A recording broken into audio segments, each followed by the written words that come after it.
So as I popped out the other side, I suppose I had the option of thinking about going directly to the Air Force, but I wanted to actually, because I'd done 3 years of a law degree, gain a qualification that I would have, no matter what I did for the rest of my life, I would have this in my back pocket. So the process of doing that in the UK is a further 3 years, to do a year at law school and 2 years in a law firm before you qualify. So whilst I was busy studying for that, the entry limit for the Royal Air Force passed me as I was on my journey, as it went backwards. So by the time I'd finished, I was too old. So I became a solicitor, a lawyer in the UK, and I started to do my own CPL and instrument rating, and commercial pilot's license. You know, I enjoyed the law, but you know, looking out of the window, watching aircraft on approach to Heathrow and things like that were it was just too tempting a thing. Looking ahead, I would kick myself if I didn't do it. So I got my CPL and I started instructing for several years. And then I was going to go into the airlines, but then there's probably a topic we'll pick up on a little bit later. The first of these unpredictable black sheep events happened, which was 9/11, and the airline industry hit a big dip.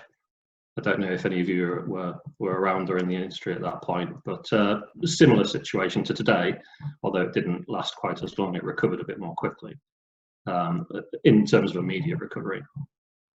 So what I ended up doing was staying in my existing profession, but ending up going into the corporate world, into business jets.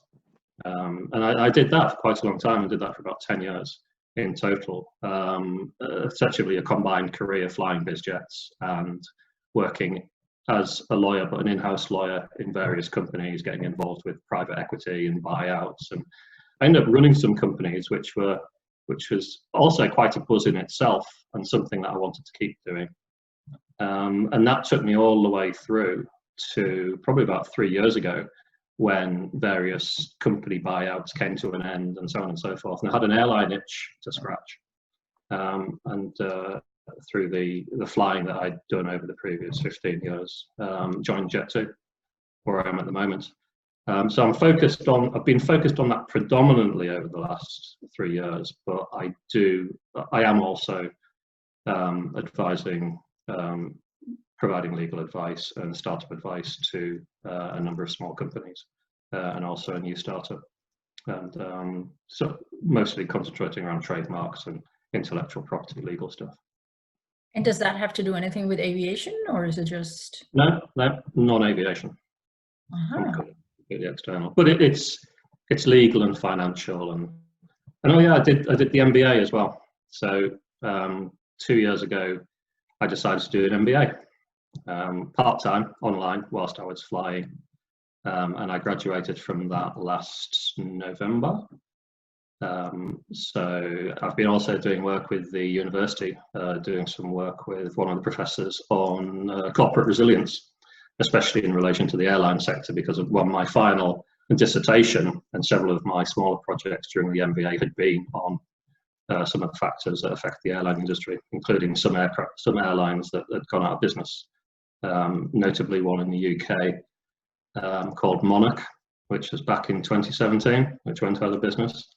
And then, of course, who'd have known that Thomas Cook was going to go out of business in a similar style, but on a slightly larger scale, just last year. So there's lots of interesting things happening, which I've been asked to comment on by some of the guys from the MBA program. So there's quite a lot happening, even though I'm not flying. Okay. And why did you decide to do an MBA then? Because you had a law degree. And why did I decide to do it? A number of reasons, really. I think there were 4 major reasons. First of all, having worked in business in various sectors, both in aviation and non-aviation, for the last 15 years or so. And I'm sure you guys in aviation, or just from any walk of life, can attest to the fact that you sometimes see some strange things happening. You see decisions that companies make that don't make sense. You see decisions that shouldn't work but do. You see people make great decisions and they fall flat on their face. Having experienced it and worked through several of those scenarios, including a recovery situation on the company, I was keen to almost go back and wrap some theory around what I'd observed happening in various businesses. Almost to try and understand and put some of the previous experience into context. And that was one of the reasons. Personal challenge was another, fairly valid reason. I've had 3 friends do an MBA before, and in each of their careers, and it was not in aviation. One is automotive, another guy's in the furniture industry, and so on and so forth. But it's all opened doors and made contacts and led to other directions after they've completed it. So I thought it was a useful additional qualification. And I'm a firm believer in lifelong learning as well. I think it's tempting to probably get to a certain point and think, you know what, I've done all this already. Every time I finished a course, I don't know if you did your first degree when you came out and you thought, right, that's it, no more exams. Then you do your CPL, right, no more exams.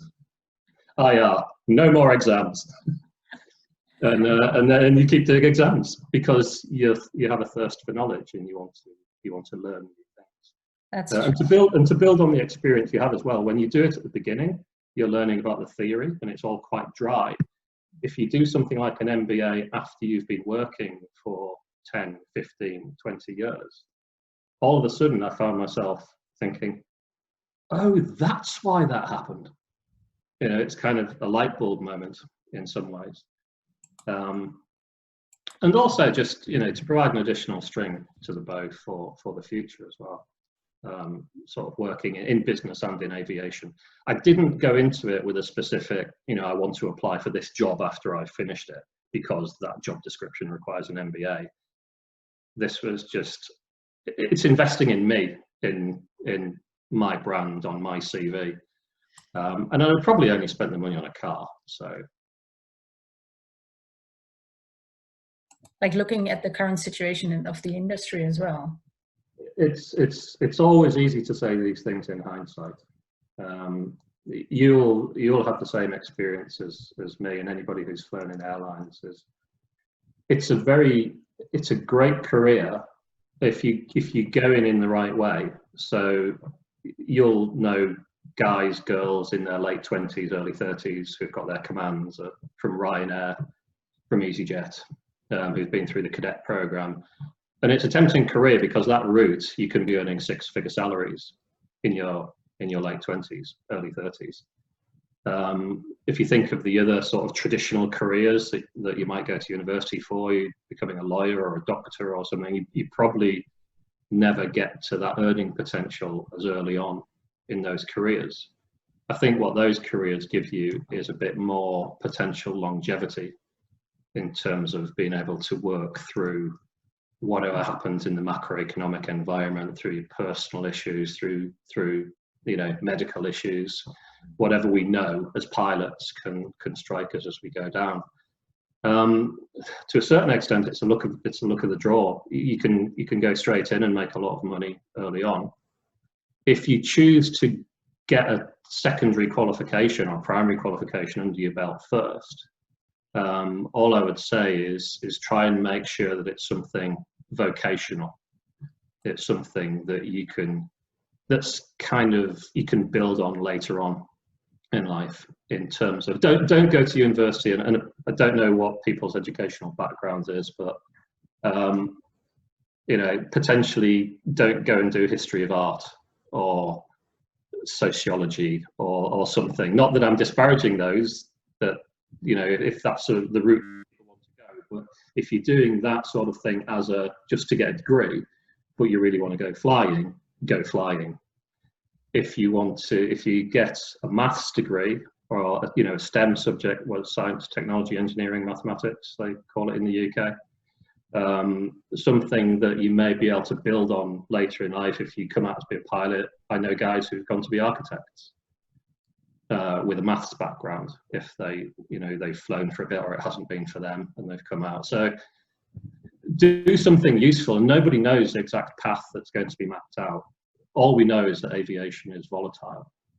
It can be a great business, and it is a fantastic business. I still love it. But who knows what the picture is going to be like in 3 years, 6 years, 9 years. There are so many external pressures facing the business at the moment. And whenever something happens, like I referred to them earlier, they're termed black swan events, although they seem to be happening with alarming regularity. We've had 4 black swan events which have adversely hit aviation in the last 30 years.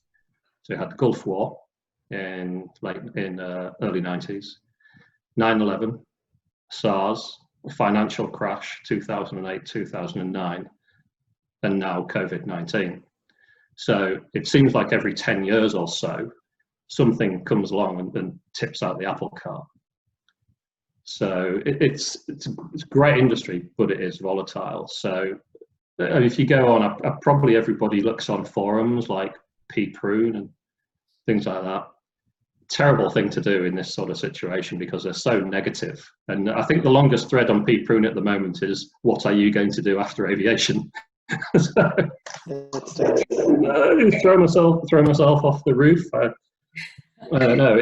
But a lot of the guys' conversations are like, well, what can you do after aviation? And it's like, well, I can drive things. So I'm going to go and be a train driver or a truck driver or a bus driver or something. But if you did an engineering degree, if you did a maths degree, if you did a law degree or something vocational that tend to directly relate to specific jobs or be part of the job descriptions of other professional careers going forwards, then I think those are probably the most valuable things to do.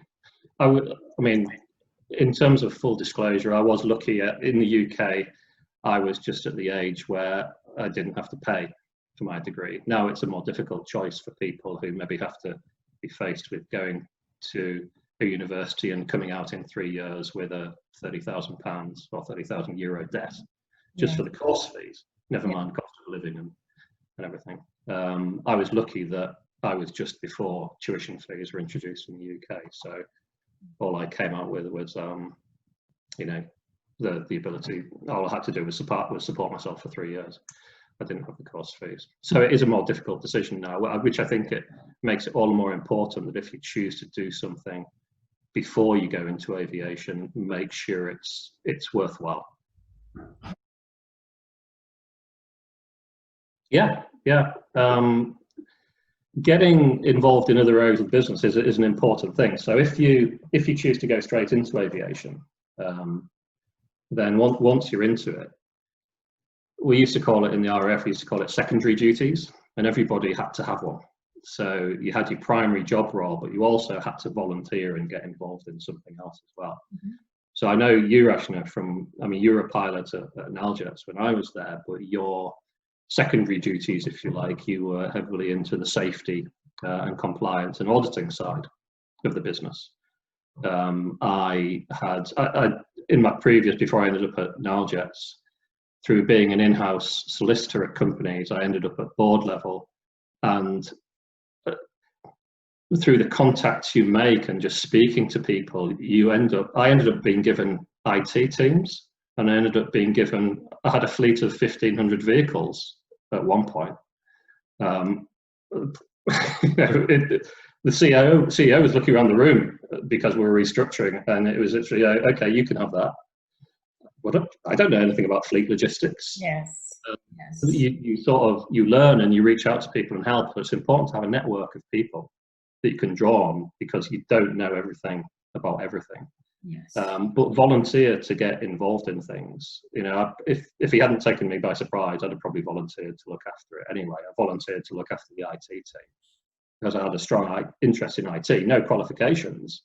But I knew that team was important to the workings of the business. So I went in to try and help them. So if you're in an airline, anything from safety and compliance, into engineering, in Jet2, I get involved in the check flight program, so aircraft serviceability, recruitment. A business is just a business at the end of the day. So think what skill sets you may have had, because everybody's done something before they get into being a pilot. Everybody's worked in retail, you've worked in other offices, you have skill sets that you think you don't have, but you do. And as a pilot, you're generally one of those stable extrovert personalities that, you know, hopefully can look, analyze, make decisions reasonably quickly, and provide a valuable contribution to most situations that you're in. So look for opportunities, and I'm sure everybody here is not of this mindset, but I have come across people who've not bothered going for opportunities because it doesn't immediately benefit them. They can't see the long-term benefit. It's only, well, why would I do that? I'm not going to get paid any extra to do it. That's not the point. The point is to learn about something new and to make contacts. Yes. Then you never know where it's going to take you, because you could end up doing something for 6 months. It's a temporary assignment, and then something in business, you know, something else always happens. Well, I think that, I mean, being a pilot, like your friend in the 777, it's tempting to think that all you can do is fly an airplane. Yeah. But you can't. There are certain transferable skills inherent in getting you to the place that you are in the first place, which is, you know, that stable extrovert personality in terms of, you know, what do we do? If you think of a HR director in a company looking at your CV, well, we don't fly airplanes, so what can you offer us? But you've done courses in safety. You've done courses in CRM. What's CRM? It's teamwork. It's building together. You can make decisions. You're in an organization or a job role which requires significant elements of decision making, organizational skills, ability to prioritize, and so on and so forth. These are kind of quite general management skills. Of course, the problem then is if you've got management skills, that's great, that's a great start.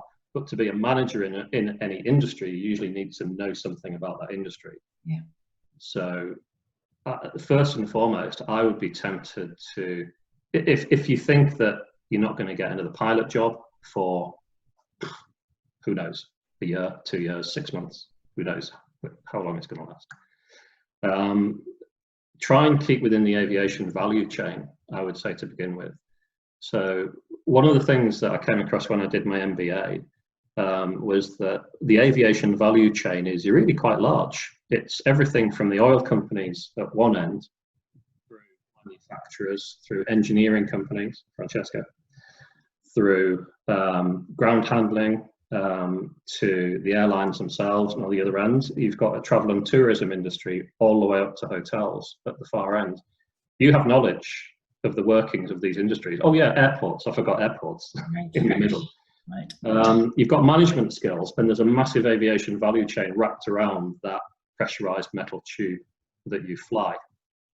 So I would look at whether those skills were more easily transferable to any of those particular supporting suppliers, customers, who are your customers, who are your suppliers as an airline. In the general business world, I see a lot of guys, a friend of mine who's well, he's between jobs at the moment, literally, but his last 2 jobs have been, he was COO and CEO. But he's several times moved between his company and his customers' companies or his suppliers' companies. So you move up and down the supply chain or up and down the value chain. If anyone did economics at university or college, remember vertical integration and horizontal integration? So if 2 airlines merge, that's horizontal integration. If an airline buys your ground handling agent or your hotel company buys an airline, that's vertical integration. So your customer sort of goes through from top. But you can move around in these industries because you know how that other company in the same industry works. So that would be the first thing that I would look at and try and build on those transferable skills. Okay. The other thing that I kind of wanted to mention that I thought about, which I've been thinking about a lot, is, I guess doing the MBA got me thinking a lot about productivity and skills in those areas, and the ability to build up some sort of passive income. And it's in terms of what other areas are you interested in that you could maybe, I mean, I'm not saying to become a YouTube vlogger or anything like this, but over the last 2 days, I've come across 2 businesses which I thought, well, one's a scam actually, but I just thought we'd all probably think that that would never work. But somebody is selling USB keys that you can get for about $5. Has anyone come across this? It's been in the news. They're putting a holographic sticker on it and selling it as an anti-5G device for $400. Okay. And apparently they're selling. Is that legal? Describe it. I think it's certainly borderline. I mean, it's not something I suggest you do, but sometimes you can be constrained by your own thought processes. When you've been like me through, and probably like Francesca, you've done the degree, you've done and we're in aviation, we're in a highly regulated environment. So you're conditioned to think you can't do that. That's illegal. That's against the rules. That's against SOPs. I would never do that. But people out there are making money. If you're faced with having to make money, just try and think outside the box a little bit. Think through the business ideas. I just thought it was hilarious that someone would, but the BBC got hold of one and took it apart. And it's just a USB stick with an LED light stuck on the end. But the website is hilarious. I'll send it to you, Rashna. You can have a look at it. And he's actually selling it? It is the website's up. Yeah, I can't remember what it is off the top of my head, but it's pseudo babble word salad. Just get a load of technical terms and mix them up and put them together. So I don't know, holographic anti-radiation dysresonance. Okay. And ship out USB keys. So I'm not suggesting you do that, but I thought I would have never thought that I would never thought a single person on the planet would fall for that. Right. But they do. The second, slightly more realistic thing that I came across, which I thought was a genius idea, is people making keychains out of paracord and sticking a Lego head on it and selling. So you get a length of, paracord. No. That it's really, really strong. It's like thick shoelaces that you get in boots, like military boots. Okay. I think it's actually parachute cord. Very high strength, very high load bearing. But people are making key rings out of them and probably getting old Lego figures and sticking Boba Fett's or a stormtrooper's head on top of a stick man made out of paracord. And it's a company. It's called Paracord Buddies. And it's genius. And I've been getting more interested in thinking about, if you are selling your own time, if you're working for a living, you're going to work, you can only sell you once, can't you? Yeah. If you sell products, you can sell products multiple times. If you can develop a piece of software, you only have to develop it once and you can sell that multiple times. So it's like different tiers of scalability, if you like. Yes. So we sell ourselves, we are pilots, so we're paid for our time in the cockpit. If you can make 100 paracord buddies and make €1 on each one, that maybe is a bit more scalable. You can develop a software application and sell that, then that's even more scalable still. Yeah. So that's a longer term thing. I mean, businesses take time to develop, but for anybody, you've got your immediate job. You're thinking, if I'm out of work, what do I do with my immediate skill set to keep paying the mortgage, to keep paying the bills, put food on the table? But increasingly, I'm also, of the mind that in this economy, in the world economy at the moment, ways to be scalable and generate passive income are increasingly. I don't have the idea. I don't have the answer. I'm just suggesting that if you can get your brains thinking about that as well, you might just hook onto a good idea at some point. Yeah. And then you can go flying when you want to. Yeah. I've got an interesting. Well, I think you're absolutely right. I mean, at the moment, nobody knows. All people can do is make projections based on what's happened in the past. So what happened after 9/11, what happened after SARS, what happened after the financial crisis, and air traffic bounced back.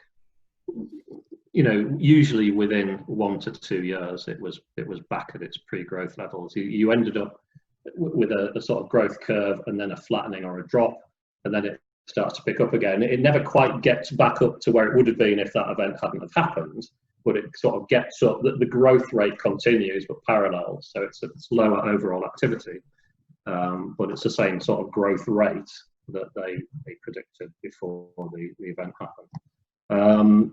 With this one, you just don't know. The second question, which is relevant to it, is assuming nothing else happens.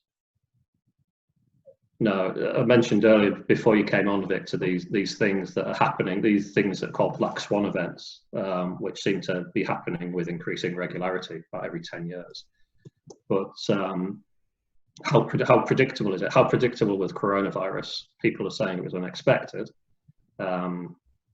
You know, some people, I think Bill Gates had been warning the world about the possibility of a pandemic from about 2015 onwards. All it takes is another volcano. All it takes is another terrorist attack. All it takes is another pandemic coming out somewhere. Yeah. You just can't tell with this industry. As an industry, we operate on, IATA has these figures, the world airline industry operates on an average margin of less than 5%. Now, most businesses would balk at that sort of margin because it doesn't leave you any room for recovery or maneuver. Generally the only exceptions to this are the guys like Ryanair or Southwest in the US, where they have such a tight business model that they can build the reserves to allow them to either compete on price or enter into a price war, or have the cash reserves to survive a situation like this. Everybody else, as you know, starts to unravel fairly quickly as soon as something unexpected happens. It's a high fixed cost, unpredictable, volatile industry. Now, I'm not trying to put anybody off it, because it's great. It's great, but you have to go into it with your eyes open. And also, when you're choosing employers or choosing where to go in the world to fly or what to do, there's also, if you can just have a look at take a step back and look at the macroeconomic environment. For you, Victor, what would you go to college and do? Finance. Yeah, I'm thinking about finance. Okay. So that's not as scary an industry as the airline industry. There is so much happening all the time, and even prior to the coronavirus, I can read on forums like PP Room that it is a difficult industry, and there are so many people just come out from flight school, and they have difficulties finding that first job that can give them the experience, because experience is paramount from what I have learned. So it's just that if you can get the experience, you're it's good. But if you cannot get the experience, it's very difficult. And it seems very difficult now, because there's many experienced pilots that's laid off now. So if they cannot find a job, are they then leaving the industry now, or are they just continuing to be searching for that job that doesn't exist right now? It depends on people's individual circumstances, and also it's got different effects geographically as well. We were discussing a little bit before you came on, Victor. I would, if you have the opportunity, we were discussing people who go straight into aviation from college versus getting a degree first. And what I was saying is, if you're going to get a degree or continue with college, make it something worthwhile. It's a vocational type qualification. So Francesco had done aerospace engineering, which is a good example. I think finance is a very good field to go into. Having worked in businesses and aviation over the last 15 years, again, I was saying my dad wanted me to go into finance, and I didn't want to at the time. I did law instead. But yeah, I've worked in businesses with financial directors and CFOs who are an integral part of running the business. It's not about, I know finance at the beginning can appear to be quite dry, but I think that would be a good foundation for the future. I do. If you can put off flying for a little bit and gain a financial qualification, I don't think that will do you any harm in life whatsoever. Yes, that's true. You have something to fall back on if there is another coronavirus in the future. It is, which there will be. Yes. Yes, There will be.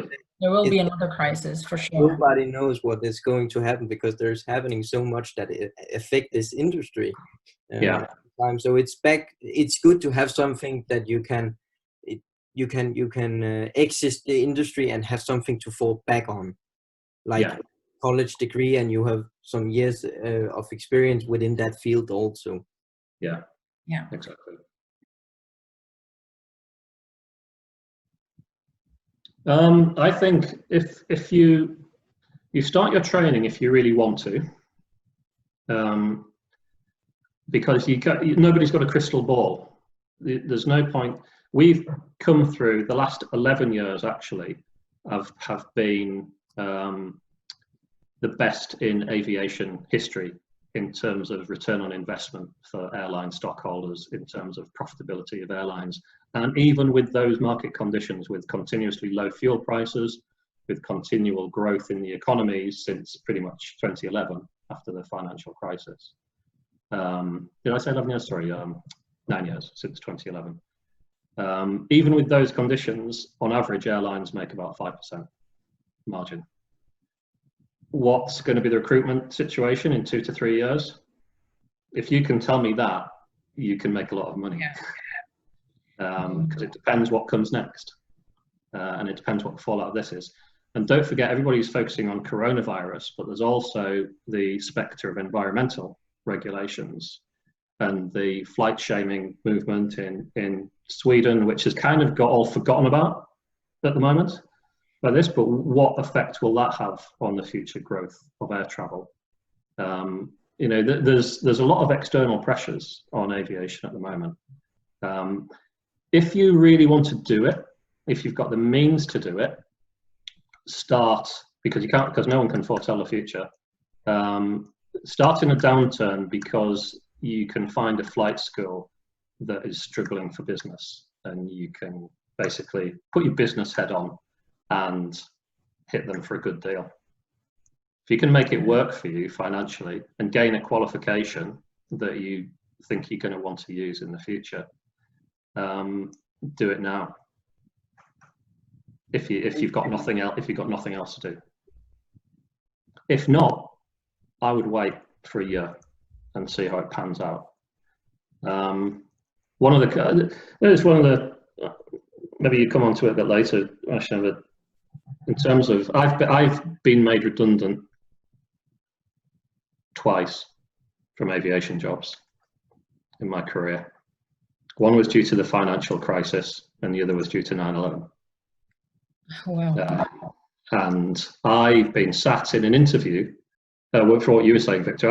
As a relatively inexperienced pilot, I was sat in an interview for a right-hand seat job in a bizjet.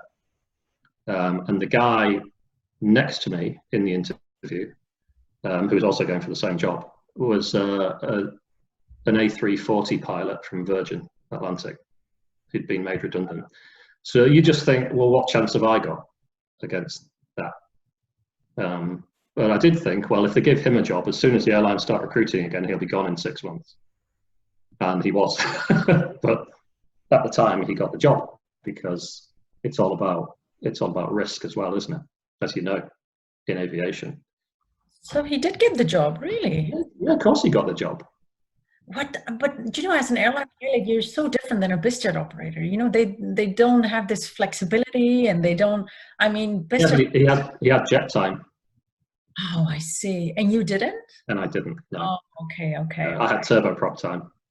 Oh, I see. Okay. But not jet time. But yeah, so very relevant. You know, people come down onto the market. Some, depending on their time of life, some will go and do other things. Some will think, sod this. I'm going to go and work in another area, whatever their personal circumstances are. But it is a fact that after these events, you do get a bit of a glut of pilots on the market. This is, I'll just give you, can I share my screen? Yes, you can. You should be able to. Yeah. Okay. So I've just got a PDF extract from here. Can you see this? Yes. Yes. Can you see these graphs? This is from an aviation strategy source that I used as part of my MBA, but it's been really useful. Can you see the 4 graphs here? Yeah. This is just an example. So this is from 1990, and these 4 grey bands, if I zoom it in a little bit. So this is by area and sector. So we've got North American Airlines, European Airlines, Asian and Middle Eastern Airlines, and World Airlines as well. And in each one, I mean, if we just take World Airlines, you can see the grey bands are these major events that have hit the industry over the course of the last 30 years. And this has been the effect on what's called revenue passenger kilometres in $1 billion. So the overall effect in traffic. So you can see September 11th, flattened financial crisis, little bit more of a spike in the dip there. I mean, you guys can see the shape of the curve, or rather the cliff edge, at the right-hand side of the graph. Well, here, can't you? And it's pretty. It doesn't seem to be differing much by region as well. All the previous events, apart from the financial crisis, were a little bit more regionalised. 9/11 affected transatlantic traffic a bit more. SARS affected Asian traffic a little bit more, but it all rebounded fairly quickly. So anybody who tells you how fast that is going to rebound, I suspect it's just judgment. It's just opinion. Nobody knows. There were talk of a V-shaped recovery initially, which meant that as soon as we got it under control, it was going to bounce back. Now, many more people are talking about a U-shaped recovery, where it's going to just gradually flatten and then, recover. Will it ever get back to 2019 traffic levels? Perhaps not till 2023, 2024, if it ever does. Airline bailouts are increasingly, the pressure is to tie them to environmental regulations. So there's a lot of unknowns in the industry at the moment. How big is the bottom of the U going to be in the U-shaped recovery? Yes. Yes. This doesn't. Whilst that's up, I've just got something else I want to show you. And I'm sorry, I don't mean this to sound like a doom and gloom type airline, but I think we're all professionals in the business, or people thinking about entering the business. It's a fantastic business, and I would never like to think back, and even having been made redundant twice, I'd never like to think back and think that I didn't do it, or I never gave it a shot. But just be aware of the factors in the industry. Can you see that? Yeah. Everyone see that graph? Yes. Yeah. Yep. What this is showing you is the red line is the price, the average price to fly a ton per kilometre. So passenger, freight, everything lumped in. And the blue line is a cost of doing that for World Airlines. So this is taken from the 1950s up to about 2010. And it's starting to, you can see just as it gets onto sort of 2014, the price is below the cost. Yeah, the red line is below the blue line. I think we are not seeing that part of the screen. I cannot see any red line on my screen. Sorry for interrupting. Blue lines. What are you seeing at the moment? Still the previous graphs? Yes, European Airlines, North American Airlines. Oh, okay. Tell you what, I'll stop this. Maybe it just shared one bit because I brought the other bit up on my screen.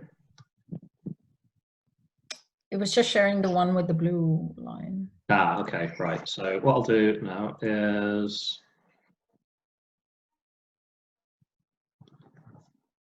Yes, now we see it. So is unit cost in the price of air transport? Yeah. This probably makes more sense now. Yeah. So basically, this is just averaged out over all world airlines, and this is based on IATA data as well. And basically, the red line, and it goes from 1950. It's got a couple of events in there, deregulation, 73 oil crisis. But basically, the red line is the price that airlines are able to charge for their services, sort of regardless of whether it's passenger or freight. And the blue line is the cost to the airlines of providing that service. And apart from, you can see when you really wanted to be in the aviation business was from 1960 to 1980. Yeah. After that, it's been tough. It's been a tough business. A lot of it is starting, and over on the right-hand side, what I was saying earlier, just at the right edge of the graph, which takes us to 2013, price is below cost. And this is basically intense price competition in the airline industry. Again, this is a world average. It's more regionalized in certain areas. The European airline sector is much more fragmented than the US sector because we had deregulation in the mid-90s, where the US had it in the late 70s. So the US has had a lot longer for mergers, acquisitions, airlines to go out of business, competition to fall away. I did this for my MBA, and what came out of it is I think that you were going to see a lot more consolidation in the European airline sector as well. At the moment, there's something like 217 airlines operating in Europe versus 100 in the US, by way of example. And I think we're going to see more failures, and we're going to see airlines take over other airlines, mergers and acquisitions. So it's still going to be a dynamic market, I think, for the next 10, 15 years.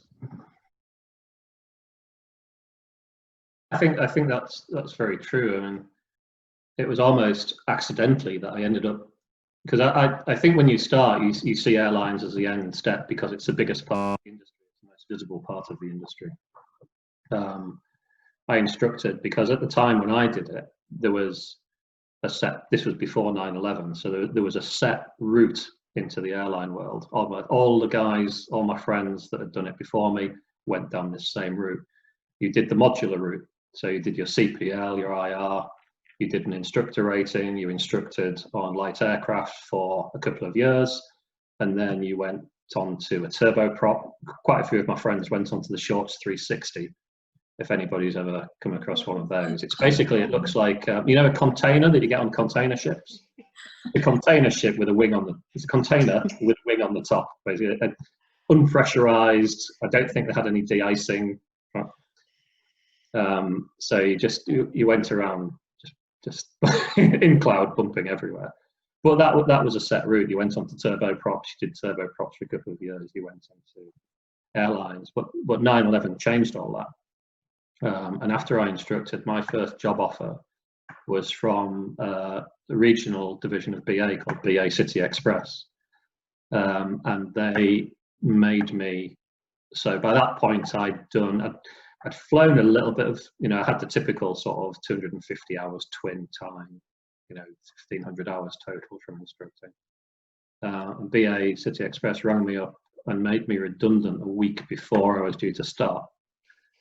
And it was due to 9/11, and it was due to the chaos that companies get pitched into after events such as what's just happened. So it's not just the immediate impact, it's the ongoing chaos that these things seem to generate. So 9/11 happened, there was a lot of disruption. Whoever in BA was looking at logistics and thinking ahead was obviously deciding that we only needed a certain number of airframes and a certain number of pilots, but whoever was doing the recruitment hadn't got that memo yet. So there's a delay in these things. They did send me a check for my first week's salary though, which is quite nice. I didn't know whether to cash it or frame it, because it was my first paycheck as an airline pilot.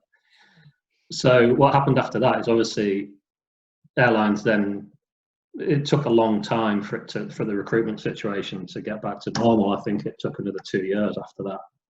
for them to come back. And those were in the, I was fairly fortunate that they didn't clean out the hold pool, which I think is what a lot of airlines have a habit of doing now, is they'll create a hold pool, something like this happens, or they want to cut it down, they say the hold pool is getting cleared out, you have to reapply, you have to go through the process again. I think BA did it just last year. There was a big issue in the press about them doing it. So of course life moves on for everybody. So by that point I'd continued my legal work inside companies, and I'd got involved with a small corporate outfit which was doing air ambulance work in King Airs. It was a forerunner of Naljets, Rashna. Okay. So I flew part-time for a long time doing that, and legal work as well, and just built up experience that way. But it was really interesting flying. So we did some VIP passenger work. We did some medevac work, which was really actually quite, I mean, getting called out at 10 o'clock at night, I suppose it depends on your family situation and where you are. At the time, it was hugely exciting. You know, my phone was going at 10 o'clock at night to go and fly up to the north of Scotland or to Belfast or to London or somewhere to do a medevac or do a patient transfer. Or sometimes we did unaccompanied organs. So literally it could be a liver or a heart, or, you know, anything for the transplant service where it was needed in a different part of the country. So it was flying. It was fantastic. It was doing something different. It was doing something exciting. I got priority into Heathrow once. Everybody had to hold. Wow. Because I was flying, what was it? It might not have been, but I think it was a liver. And it was a liver from, I think, Glasgow, Prestwick down, and it was needed at a hospital for a transplant operation in London. And I got direct routing. You know what? Those who fly commercially, or if you've got up towards your IR, you know what the airway system is. Hundreds of waypoints going en route. I think I took off from Glasgow and I got cleared direct to Heathrow from Glasgow. And if you know the UK airway system, that was basically skipping out everything. Wow. Because they only had a certain amount of time, I think, from the point at which you took the liver off the body. It was called clamps off to clamps on. So from clamps off, basically when it was removed, you had 9 hours to get it into the patient and get the clamps back on. So of course the clock is ticking. So you've got transport time from the hospital to the aircraft. You've got aircraft time. At the other end, you're met by blue light ambulance. So it's taken, then the patient's got to be prepped and so on. So all of these segments are adding up. So somebody somewhere is project managing it and saying that from the point at which that takes off, it's now got to be in the hospital by this point. So it's conveyed the air traffic system. We had a special call sign, so they knew what we were doing. So we got straight into, I think, the active 27 left or whatever it was at Heathrow, and everybody else was holding at the time. Yeah. I'm sure they must have been very happy. It was great, but equally, you know, sometimes I've been turned around in midair. I had patients on board who were on their way to a transplant because I think, from memory, the hospital they were at couldn't perform the operation that they needed, but something became available at another hospital, so we did a rapid patient transfer. But we were airborne, and we got the message through air traffic control that they'd actually found out that one of the organs was unsuitable. So the operation was cancelled. So we had to turn around in midair, in the middle of the airway system, in the middle of the UK, and take the patient back. And I think it was a teenage girl. So there was a nurse on board, there was a mother on board. You know, it was a sad thing to do, to have to break that news. But it was a rewarding aspect of aviation. The bizjet work, if I hadn't done the bizjet work, once you get up into the larger jets, you know, you can do transatlantic stuff probably more easily in bizjets than you can in the airline world. You get to you know, do routes up into the Arctic, do routes into the Middle East. One of the best things about the bizjet world is you actually get to stay there.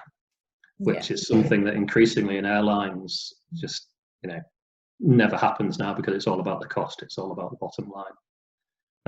But if you're in a bizjet with a party that's hiring it, they're effectively, if they want to stay somewhere for 2 or 3 days, you stay there with the party. And you can be stuck in some pretty horrible places, but you can be stuck in some nice places as well. So it's the look of the draw a little bit, get a week in New York, that's great. A week in San Francisco, great. Week in Bogota, not quite so great. You can't leave the hotel.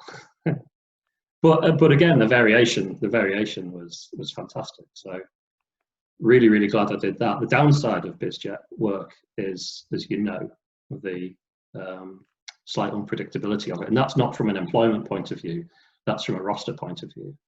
So Naljets was a smaller company. You with VistaJet, Rashna, so you probably, correct me if I'm wrong, but probably had more of a roster, or a bit more expectation of at least when you could plan time off, when you weren't going to be, when your phone wasn't going to go off. In a lot of smaller bizjet companies, you tend to be much more on a sort of 24/7 type call out, especially if you're working for a private owner or you're working on a managed aircraft.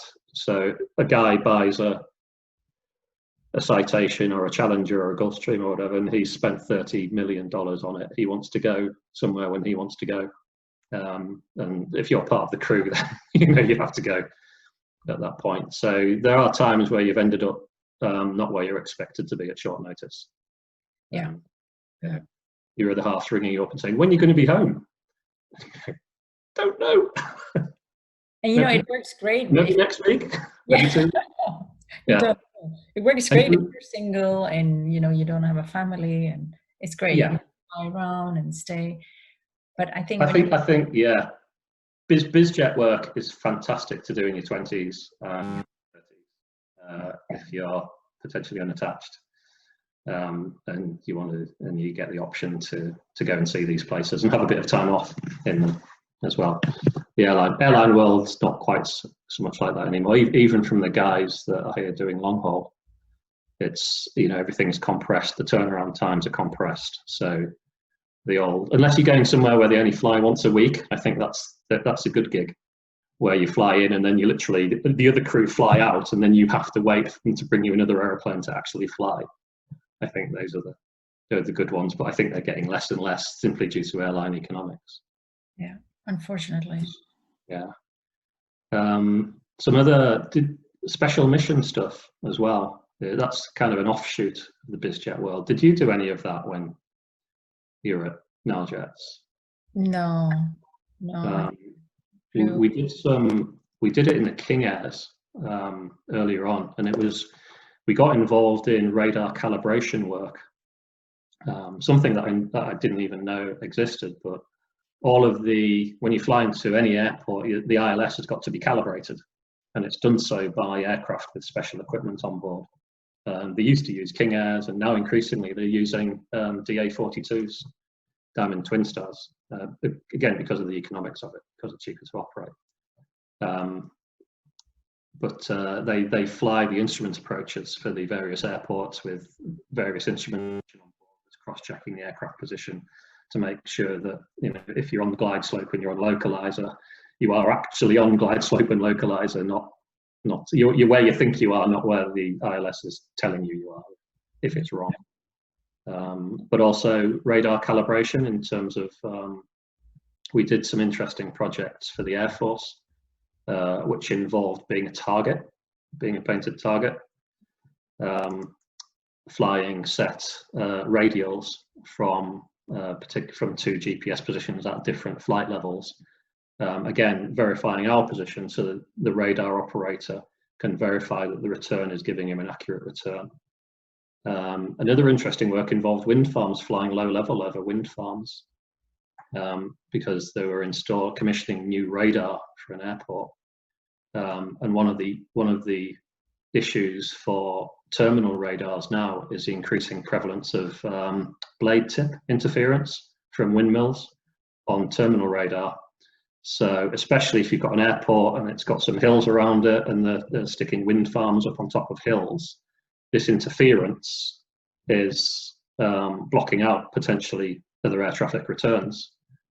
But also it could potentially map traffic that the airport authority isn't aware of. So if there's a light aircraft coming in at low level, they want to be able to see it. If it's going to be a potential threat, specifically increasingly so in Class A airspace around major airports where you can't go in VFR and stuff like this. So we flew grid patterns at low level over the top of wind turbine generators, so that they could fine tune the software and filter out and distinguish between blade tip returns and light to medium aircraft returns. Oh, that's some great experience. This is really quite good fun. All generally mostly VFR, mostly low level stuff. Yeah. But there are companies doing that. We subcontracted for a couple of them, but a lot of aerial survey companies do that sort of work. There's a lot of aviation related jobs out there, from the smallest aircraft up to a largest aircraft. It doesn't necessarily have to be taking passengers to holiday destinations, or just doing city pair connections. Yeah, it's more, I think it's more valued in bizjet operators, and it's probably more valued in regional airlines than it is on the major airlines. In my airline, we have a pilot apprentice scheme that takes guys who've got their CPL and IR, and I think you've got to have a minimum of 500 hours as well. So there's got to be some element of flying after just finishing the CPL, and the IR has got to be a little bit extra on the back of that. But I think there was a swing in airline recruitment policies, because before 9/11, when I was just after my finished my training, all of the guys who were doing modular, so doing it as you went along, maybe having another job to pay for it, working, doing the CPL, earning some money, coming back, doing the IR, doing your ATPL theories, all with different organisations. That kind of all died, and I think airlines, so because they needed fewer crew, certainly initially, but they also saw it as an extra revenue generation exercise to create these cadet schemes, whereby you had to go through authorised providers like Oxford Aviation Training or CAE or these guys, and probably pay upwards of 80,000 euros, pounds, whatever, up front to get out of the other end. And even then, you weren't guaranteed a job. And I think that put a lot of people off the industry. And it seems to me that certainly over the last couple of years, the modular way of doing it and the more varied level of experience is starting to become more valued than it has been, in the past. I think it's making a comeback, just from my personal experience. Certainly, the guys I've seen increasingly joining my airline have more varied backgrounds and more varied experiences than just perhaps the single track aviation academy output type of product that they do. I would think, in your 20s, what an adventure to do that. I didn't do it. I instructed, but I did it in my own little way, doing Medivac up in the north of Scotland and stuff like that. But I've flown with guys who did bush flying, very, very good pilots, and I don't underestimate the skill that basic stick and rudder, flying in difficult conditions, in difficult terrain gives you.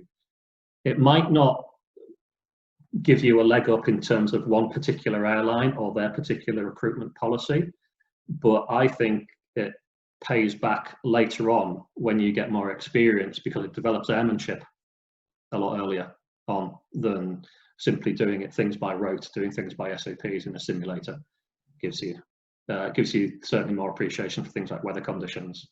It gives you more appreciation for aircraft performance. Yeah, sure. When the first time you think, oh, I'm running out of runway, is you don't get that in a DA-42 flying off a 2,000 meter tarmac strip. You get that. You get that from places that are hot and high. You get that from you know, places in the bush, you get that from mountain flying, and it makes you stop and think, and recalculate sometimes. And you know, we won't be, you know, the first pilots who've gone off the end of the runway. We won't be the last pilots who've gone off the end of the runway because of performance miscalculation. I think I personally, this is just me personally, I think it's really valuable experience to do.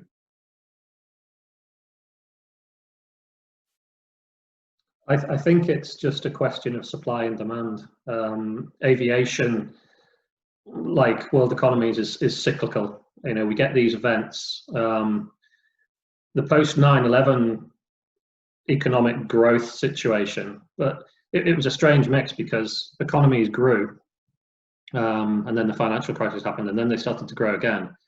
But because pilot training had become relatively difficult to do because modular schemes closing down, we ended up in a situation of perhaps, you know, we've had good years of good pilot recruitment where pilots have been in relatively short supply.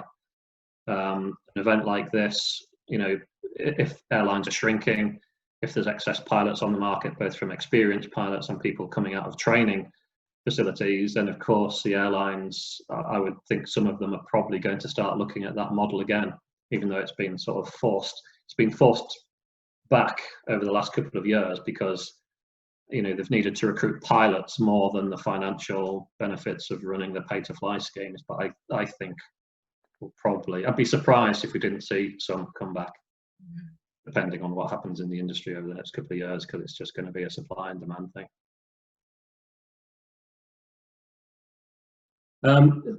It's the internet phenomenon. With every, it doesn't matter what industry you're in, when you go on professional forums or industry forums, I think there's going to be a disproportionate amount of negativity on there because people are generally more drawn towards posting on the internet or social media or whatever when they're dissatisfied rather than when they're satisfied. It's a human, I think it's a well-known and documented human trait. If you're going to use sites like that, take it with a pinch of salt. Look for the positives. The guys who are posting negatives, it's not necessarily factually true. It may be due to personal circumstances. What is happening to them or what their opinion is does not necessarily apply for everybody. All I'll say is I am positive about the industry because I love the industry, but I'm also realistic about the industry, and I know that it's very cyclical. It's quite volatile. Airlines as a business are kind of, you know, relatively low margin businesses. They're kind of difficult to get right. We've all had airlines fail in every country that we're in. You know, where you can see the difficulty of running a high fixed cost business. I mean, oil prices, look at how oil prices go up and down. I mean, how can you run a business when your cost base fluctuates so much like that? It's a challenging business, but it's a great business. And I think it will survive through. People will always want to travel, and people will always want to go and visit relatives or visit other countries or go on holiday. I think it's just for yourself, be prepared to sort of, it's a bit like surfing, you know, there's going to be waves, there's going to be chop, sort of ride your way through it, but don't take much notice of negativity from other people. Everybody I know, don't know if it applies to you, Rashta, or you, Anne, because you've been flying for 8 years now. Everybody I know who really wanted to do it has succeeded. Yeah. Has got there.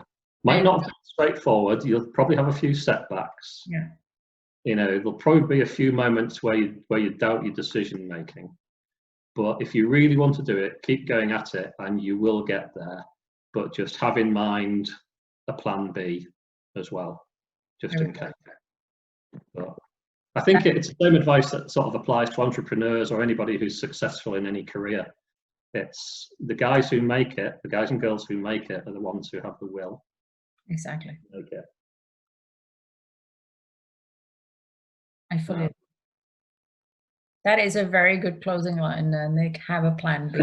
That's what it was all about. Have a plan B. It's really true. I mean, it's a fantastic industry. It really, really is. But be realistic. You know, I know that the flight schools, you know, they do sell a big dream and they do sell all this, oh, but in 2 years they're going to be needing pilots. Yes, they're going to be needing pilots, but they are already a lot of pilots. But as Nick said, if you just keep going, just like Nick, everyone I know has found a job. They have gone through setbacks and they have gone through crises, but they have eventually found a job, including me. Now maybe I'm going to go through another one, but you don't know, but let's see. But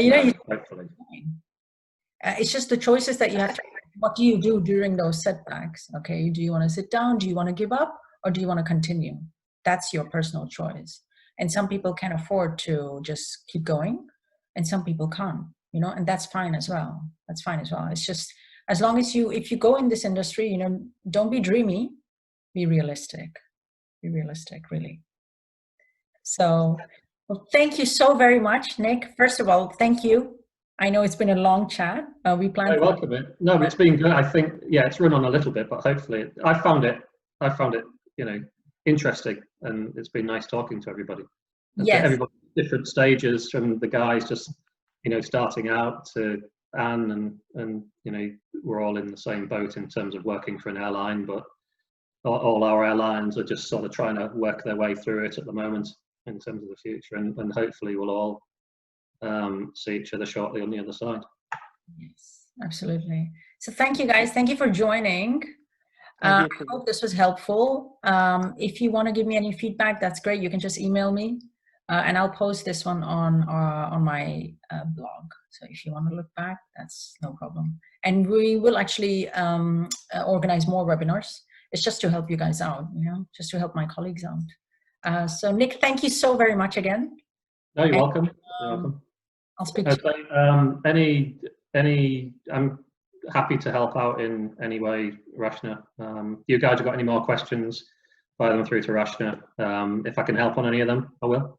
Yes, you can just email me, and then maybe I can email Nick. Yeah. I think it's very special. He charges for every question. Sorry. I thought it was cool email. He's done an MBA. He was talking about economics. All right, thank you guys.